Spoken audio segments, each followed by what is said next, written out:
RLP classes channel की ओर से आप सभी बच्चों का वेलकम करता हूं। मैं आपको केमिस्ट्री पढ़ाने जा रहा हूं। फिजिक्स और मैथ ऑलरेडी आप लोग इस चैनल पर पढ़ रहे होंगे। आज हम लोग क्लास 12 का एक बहुत ही इंपॉर्टेंट चैप्टर जिसका नाम है इलेक्ट्रोकेमिस्ट्री वैद्युत रसायन पढ़ने जा रहे हैं। इसमें बेसिकली अगर देखा जाए तो इलेक्ट्रोकेमिस्ट्री में दो वर्ड के कॉम्बिनेशन से बनता है, एक इलेक्ट्रो और दूसरा केमिस्ट्री। इलेक्ट्रो मतलब आप कह सकते हैं इलेक्ट्रिसिटी और केमिस्ट्री यानी कि फिजिक्स और केमिस्ट्री। फिजिक्स और केमिस्ट्री का कॉम्बिनेशन से ये चैप्टर बना हुआ है, दोनों के बारे में हम लोग पढ़ेंगे इसमें। इलेक्ट्रोकेमिस्ट्री में बेसिकली हम लोग दो तरीके के एनर्जी के बारे में पढ़ेंगे। वो एनर्जी कैसे कन्वर्ट होता है, एक एनर्जी का नाम है, एक ऊर्जा का नाम है इलेक्ट्रिकल एनर्जी और दूसरे एनर्जी का नाम है केमिकल एनर्जी मतलब वैद्युत ऊर्जा और रासायनिक ऊर्जा। इसमें से रासायनिक ऊर्जा से वैद्युत ऊर्जा में परिवर्तन स्पॉन्टेनियस होता है, स्वतः होता है, मतलब इसको करने की कोई आवश्यकता नहीं होती है, ये अपने आप होता है। अब बात ये उठता है कि ये कन्वर्सन, ये परिवर्तन, ये ऊर्जा का परिवर्तन एक रूप से दूसरे रूप में जाने का जो सिलसिला है, इसको करने के लिए हमें एक कंटेनर की आवश्यकता होती है, पात्र की आवश्यकता होती है और उस पात्र को हम लोग कहते हैं सेल। अब हम लोग इसमें आगे पढ़ेंगे सेल के बारे में कि कैसे इलेक्ट्रिकल एनर्जी से केमिकल एनर्जी या केमिकल एनर्जी से इलेक्ट्रिकल एनर्जी में कन्वर्सन होता है।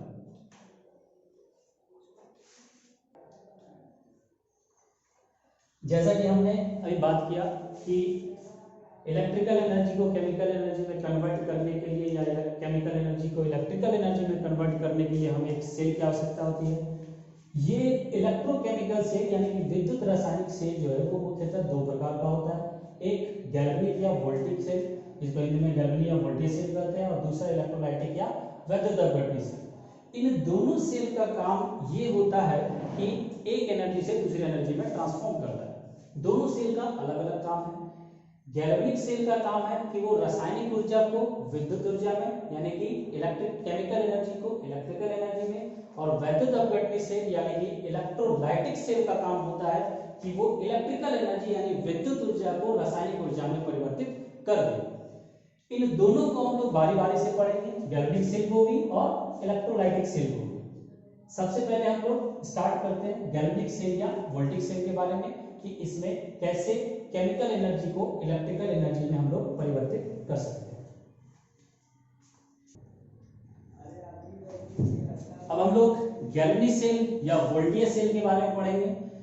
गैल्वेनिक सेल या वोल्टिक सेल बेसिकली दो हाफ सेल का कॉम्बिनेशन होता है, दो अर्ध सेल का कॉम्बिनेशन होता है, मतलब इन दोनों सेल को मिला के बनाया जाता है। हम लोग एक एक सेल के बारे में बात करते हैं। इसमें हाफ सेल, जो पहला हाफ सेल है उसमें एक इलेक्ट्रोड लिया गया है। उस इलेक्ट्रोड किस मेटल का है? जिंक मेटल का है, जिंक धातु का है। और इसका जो ये विलयन है, जो सॉल्यूशन है, जिसको हम लोग इलेक्ट्रोलाइट या वैद्युत अपघट्य कहते हैं, वो हम लोग लिए हैं ZnSO4 जिंक सल्फेट का।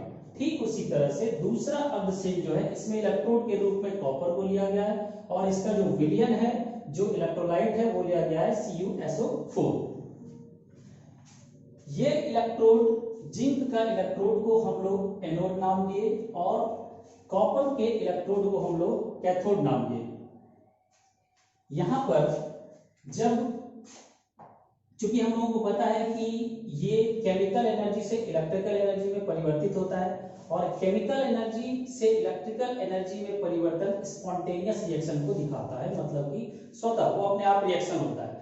इसमें जो रिएक्शन होता है वो कुछ ऐसा देखा गया, जिंक का रिएक्शन कुछ ऐसा देखा गया कि जिंक आयन में टूट गया और दो इलेक्ट्रॉन इसमें डिपॉजिट हो गया। यहां पर ये इलेक्ट्रोड एक्चुअली हो क्या रहा है कि ये जिंक का इलेक्ट्रोड, इससे जिंक टूटकर इसके विलयन में गिरता है और जो दो इलेक्ट्रॉन है वो इस इलेक्ट्रोड पर डिपॉजिट हो रहा है। धीरे धीरे ये इलेक्ट्रॉन इस पर डिपॉजिट होके यहां से एक इलेक्ट्रोड, जिंक के इलेक्ट्रोड से कॉपर के इलेक्ट्रोड की तरफ बढ़ता है। यहां पर आने के बाद इस कॉपर के इलेक्ट्रोड में जो इसका विलयन है CuSO4, इस विलयन में दो पार्ट है, एक Cu2+ 2 आयन है और दूसरा SO4 2-। यह इलेक्ट्रॉन जब यहां से आता है, चूंकि इलेक्ट्रॉन पर नेगेटिव चार्ज होता है, तो इस विलयन में उपस्थित यह पॉजिटिव चार्ज एक्टिव हो जाता है और वो उस इलेक्ट्रॉन को अपने पास लाने के लिए कोशिश करता है। इसलिए यहाँ पर उपस्थित Cu2+ वो इस पे डिपॉजिट होता है, इस इलेक्ट्रोड पर वो संचित हो जाता है। अब हम लोग यहाँ पर यह देखते हैं कि यह रिएक्शन रिडक्शन रिएक्शन कहलाता है, अवकरण रिएक्शन कहलाता है। इसका रिएक्शन कुछ ऐसे होता है कि Cu2+ आयन 2 इलेक्ट्रॉन को लेकर कॉपर में परिवर्तित हो जाता है।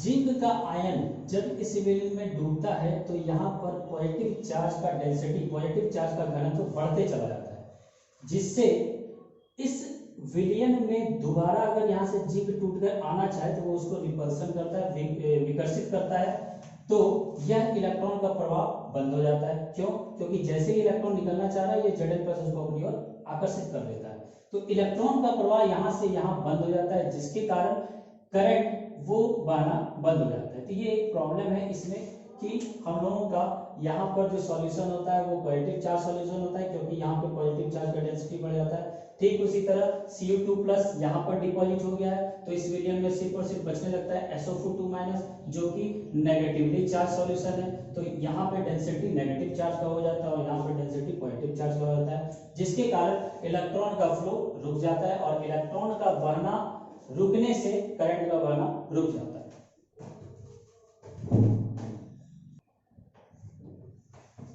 इस तरह हाफ सेल, अर्ध सेल 1 और अर्ध सेल 2 को मिलाकर हम लोग गैल्वेनिक सेल या वोल्टेज सेल मिलाते हैं। इसको याद रखने के लिए एक हम लोग तरीका अपनाए हुए हैं, लोड L, जहां पर L स्टैंड करता है लिफ्ट, O ऑक्सीडेशन,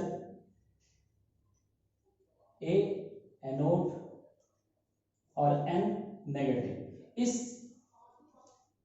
इस फॉर्मूला से आप ये याद रख सकते हैं कि लेफ्ट साइड में, ये हम लोग ध्यान रखना है, यहाँ पे हम लोग बात कर रहे हैं गैल्वेनिक सेल या वोल्टिक सेल के बारे में। यहाँ पर लेफ्ट साइड में हर समय ऑक्सीडेशन होगा और ऑक्सीडेशन जिस पर होगा वो इलेक्ट्रोड हमारा एनोड होगा और एनोड पे चार्ज हमारा कैसा होगा, नेगेटिव चार्ज होगा। ये हमारा गैल्वेनिक या वोल्टिक सेल है। एक खास बात और है इस गैल्वेनिक या वोल्टिक सेल में, आप यहाँ पे इलेक्ट्रोड के रूप में कुछ भी ले सकते हैं। जैसे हमने यहाँ पे जिंक लिया और यहाँ पे कॉपर लिया, आप यहाँ पे निकल ले सकते हैं, Ag ले सकते हैं, कुछ भी ले सकते हैं। लेकिन एक खास इलेक्ट्रोड जिंक और कॉपर के कॉम्बिनेशन से बने खास इलेक्ट्रोड को हम लोग नाम देते हैं और इस तरह से जो सेल बनता है उसको हम लोग बोलते हैं डेरियल सेल। तो गैल्वेनिक सेल बोले या वोल्टिक सेल बोले या डेरियल सेल बोले, तीनों एक ही बात है। ये तब होगा जब इलेक्ट्रोड के रूप में हम लोग जिंक और कॉपर के कॉम्बिनेशन को लेते हैं। यहाँ पर इस प्रकार के रिएक्शन में, इस प्रकार के सेल में आपको ऑक्सीडेशन और रिडक्शन के बारे में बहुत अच्छे से जानकारी होना चाहिए, क्योंकि आगे आने वाले वीडियोस में हम लोग जब ऑक्सीडेशन और रिडक्शन के थ्रू इसको सॉल्व करेंगे तो आपको दिक्कत हो सकता है। इसलिए हम थोड़ा सा ऑक्सीडेशन या रिडक्शन के बारे में बता देना चाहते हैं कि ऑक्सीडेशन या रिडक्शन क्या होता है। ऑक्सीकरण का अगर बात करें तो ऑक्सीडेशन को पहचानने का तरीका है, एक तो तरीका होता है इसका ऑक्सीडेशन नंबर के थ्रू। अगर आपको ऑक्सीडेशन नंबर निकालने आता है, जो कि हम लोगों ने 11वीं की क्लास में पढ़ा होगा, तो उससे आसानी से निकल जाता है। जैसे यहाँ पे अगर देखा जाए इस रिएक्शन में जिंक का ऑक्सीडेशन नंबर 0 है और यहाँ से ये आयन आते हैं तो इसके ऑक्सीडेशन नंबर कितना हो गया, +2 हो गया। यानी कि 0 से +2 हो रहा है, इसका मतलब ऑक्सीडेशन नंबर बढ़ रहा है। और ऑक्सीडेशन नंबर का बढ़ना क्या कहलाता है, ऑक्सीकरण कहलाता है।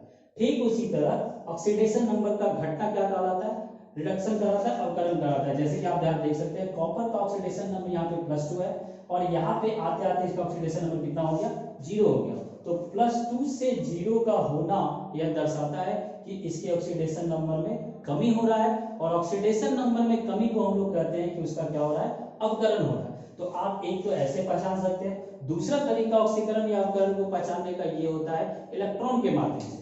अगर किसी एलिमेंट से, किसी तत्व से इलेक्ट्रॉन का लॉस हो रहा है, इलेक्ट्रॉन उससे निकल रहा है, तो हम कहेंगे ऑक्सीकरण हो रहा है। और किसी एलिमेंट स्पीसीज के पास अगर इलेक्ट्रॉन डिपॉजिट हो रहा है, जा रहा है, तो हम कहेंगे कि उसका रिडक्शन हो रहा है। इस प्रोसेस में आइए देख लेते हैं। जिंक यहाँ पर यहाँ से यहाँ जाने पर इससे 2 इलेक्ट्रॉन का कमी हो गया, वही इलेक्ट्रॉन यहाँ पे निकला हुआ है। तो यहाँ से यहाँ पर जिंक में 2 इलेक्ट्रॉन की कमी के कारण हम लोग कहेंगे इसका ऑक्सीकरण हो रहा है। जबकि यहाँ पर इसके पास 2 इलेक्ट्रॉन का कमी था, ये 2 इलेक्ट्रॉन लेकर कॉपर बढ़ा दिया, इसलिए हम लोग कहेंगे कि इसको हम लोग क्या कहते हैं, रिडक्शन कहते हैं। तो ऑक्सीडेशन या रिडक्शन, ऑक्सीकरण या अवकरण को पहचानने का दो तरीका हो गया, एक थ्रू ऑक्सीडेशन नंबर, ऑक्सीकरण संख्या के आधार पर, और दूसरा चार्ज के हिसाब से, या हम लोग कहें इलेक्ट्रॉन को निकलने के हिसाब से। इन दोनों माध्यम से हम लोग ऑक्सीकरण अवकरण को पहचानेंगे।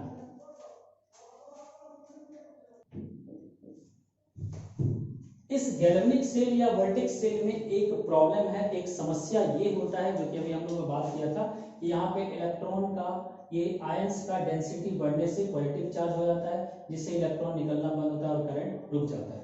इसको हम लोग दूर कर सकते हैं और ये इलेक्ट्रॉन का प्रवाह को हम लोग चालू रख सकते हैं। इसके लिए हमें एक अलग तरीके का उपकरण का आवश्यकता होता है, जिसका नाम है साल्ट ब्रिज, जिसको हम लोग बोलते हैं लवण सेतु। लवण सेतु इसमें डालकर इसको हम लोग यहाँ का पॉजिटिव चार्ज जो सॉल्यूशन डेवलप होता है उसको कम कर सकते हैं, और यहाँ पर जो नेगेटिव चार्ज सॉल्यूशन होता है उसको हम लोग कम कर सकते हैं। लवण सेतु का उपयोग कैसे किया जाता है, ये हम लोग अगले वीडियो में जानेंगे।